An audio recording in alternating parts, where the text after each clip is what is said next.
बिस्मिल्लाहिर्रहमानिर्रहीम अस्सलाम वालेकुम मुअज़्ज़िज़ नाज़रीन, मैं हूं आपका होस्ट खालिद बिलाल। फेसबुक ते यूट्यूब चैनल जदीद सोलर सिस्टम। उम्मीद करना कि सारे दोस्त खैरियत नाल होसन ते सोलर के हवाले नाल ही अपडेट, क्योंकि काफ़ी दिहां तो असां रेट अपडेट को कर सके, कम का ज़रा रश है पिया, उनकी वजह तो एक इन चीज़ का भी मैं इजाफा की वजह कि एक दोस्त सारे काफ़ी पुछते पैन कि एन टाइप जिनको तो जो माल आ गए 20 10 बार के आ गए, तो वो क्या एक नंबर है या 2 नंबर है। तो क्योंकि इस टाइम जिनको दा लौंजी दा इन सारे जितने भी पैनल ए ग्रेड के आने पैन, इन्हों के नाल बी ग्रेड के माल भी आते पैन।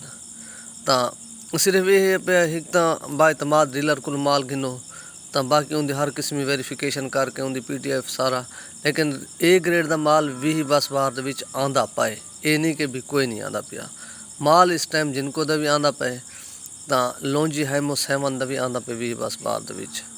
तो माल एक नंबर इन गारंटी शुदा है, लेकिन तस्दीक करके गिनो, चेक करके गिनो, PDF फाइल कागज़ डॉक्यूमेंट सारे मुकम्मल नाल गिनो, तो उनके बावजूद उनकी पूरी तसली करके ए ग्रेड के माल भी हैं, बी दे भी हैं।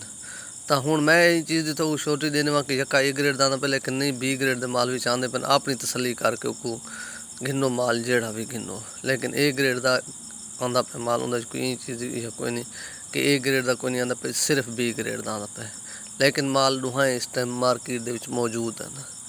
तो इनके तो इलावा बाकी अज की मार्केट की सारी जी पोजीशन है पे रेट काफ़ी डाउन थी गए, तो काफ़ी दोस्त राबते भी हैं। तो सारे हिसाब मेरे अपनी राय के मुताबिक तो हूँ माल जितने भी कहीं दोस्त जरूरत है तो वो घिन गिन, क्योंकि हो सकते मुहर्रम तो बाद को रेट थोड़े बहुत अप थी वन, कोई अप भी थी सन तो कुछ ज़्यादा अप थी की पोजीशन भी कोई नहीं। तो तकरीबन सारे हिसाब तो रेट रुक वे सन, अगर ना भी रुकन तो कोई अप थे तो बिल्कुल थोड़े थी सन, कोई ज़्यादा अप थी का इम्कान भी ना कोई नहीं फिलहाल, क्योंकि नॉर्मल डिमांड रासी हूँ पैनल की। तो कोई रुपया 8 आने कोई माल शार्ट थे तो उनका रेट अप थी वैसी, नहीं तो पोजीशन डाउन वाले पासे वैसी फिलहाल भी ऐसा ऐसा। तो इस टाइम अज की सारे लिए जी पोजीशन है, सब तो पहले लौंजी हाइमो 5 555 और 60 वाट जिस टाइम माल उन्हें आंदा पे, तो उनकी जी इस टाइम पोजीशन है पे 35.5 रुपये पर वाट। और बाकी है लौंजी हाइमो 6, वो है पे 36 रुपये पर वाट।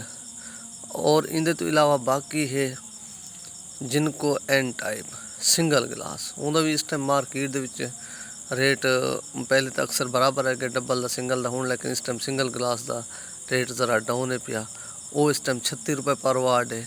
और जो डबल गिलास है 580 85 वाला जिनको का, तो उनका है पिया 36.5 रुपये पर वाट।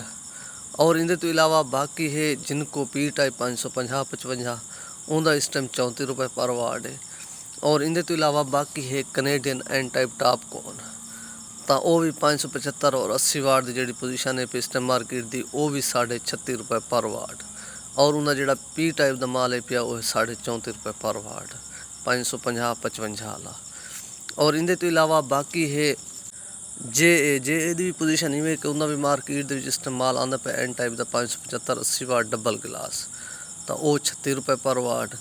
और उनके तो इलावा उन्हें जोड़ा 550 55 वाला माल आना पे, तो जोड़ा सिंगल गिलास है पिया वो 34 रुपये, जोड़ा डबल गिलास है पिया 34.5 रुपये पर वाट 550 55 वाला। और इनके तो इलावा बाकी है ट्रीना सोलर, ट्रीना की भी पोजीशन ही है मार्केट की के, वो भी जोड़ा उनका एन टाइप का माल है पे 36 रुपये पर वाट। और उनका जोड़ा P टाइप का माल है पिया वो भी 34 रुपये पर वाट। और इनके तो इलावा बाकी है इनवरेक्स, इनवरेक्स का भी काफ़ी रेट डाउन था, तो वो भी जोड़ा एन टाइप का उनका माल है पिया इनवरेक्स का डबल गिलास, तो वो 37 रुपये पर वाट। और इनके तो इलावा इनवरेक्स जोड़ा सिंगल गिलास है पिया 550 55 वाला, वो भी 35 35.5 रुपये पर वाट। और इनके तो इलावा बाकी भी काफ़ी कंपनियां हैं पिया एन टाइप के जो माल इस टाइम मार्केट नवे आते पैन, वो 35 रुपये 34.5 तक भी हैं पे कुछ कंपनियां दे। और इनके तो इलावा बाकी जो P टाइप के माल हैं B ग्रेड के 30 रुपये पर वाट तक भी विकते पैन। तो वो अक्सर B ग्रेड का माल है पिया वो जो ज़्यादा कम रेट है पे, जो A ग्रेड के माल इन पे बिल्कुल जो तसली बख्श वो 33 रुपये पर वाट तक इन पे। बाकी जो B ग्रेड का जाम रूटीन स्टिकर ला माल चलता पे, तो वो पिछे 30 31 रुपये तक भी चलता पे। बाकी इन अपना ख्याल करे, सो दे सो इजाज़त, अल्लाह हाफिज़।